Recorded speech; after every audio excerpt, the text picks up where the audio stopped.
Hey, third graders, welcome back.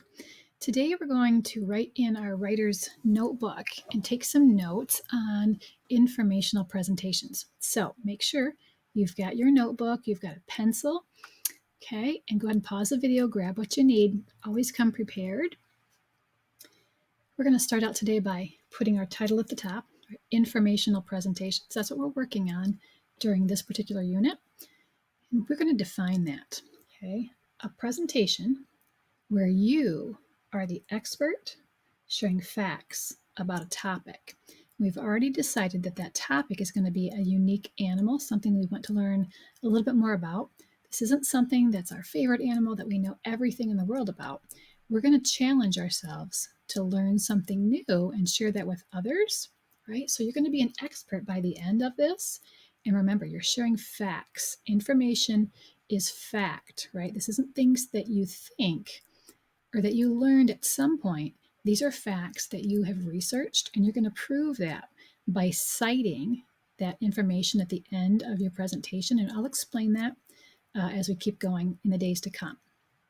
Okay, so your job right now is to write down what an informational presentation is, this information right here. Okay, we're also going to write down our learning target because we need to know exactly what it is that we're doing, right? You don't have to write the fancy target if you can't draw that. It's all right. But here's what you will be able to do when we're all done. I can create an informational presentation using new technology or visual display.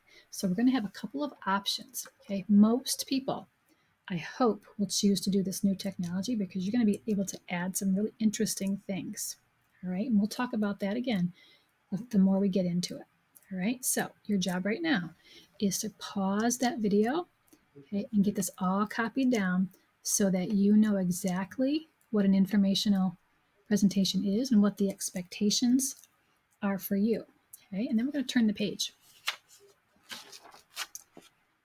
Okay, well, we need to know what a strong presentation includes. Okay, and you'll notice I put some weights at the top there, right? For strong, we want to make this something that's really interesting and people are excited to read it. You want to be proud of the presentation that you put together. Okay, so we're going to talk about these things. They won't all make sense today, but we will definitely dive into them as we go throughout the next couple of weeks. Okay, so a strong presentation. I put a little checkbox here so we can remember, right? You're going to have some photos, and those photos need to be clear and they need to be useful photos. Okay, you don't want to put a picture on there that doesn't have anything to do with what your topic is, what your animal is, right? Just because you like the picture. It has to be useful. It has to be teaching your reader something. And when I say clear, it means we need to be able to see the object. We don't want a super teeny tiny image, right, surrounded by a bunch of water. If we can't clearly see it, it's not going to help make it a strong presentation. Okay, the second thing is that the information that you do share needs to be informative and it needs to be useful by your reader. So you're going to share things that they maybe don't know, okay, some really interesting facts. You're going to include some text features, and we'll talk more about what those are.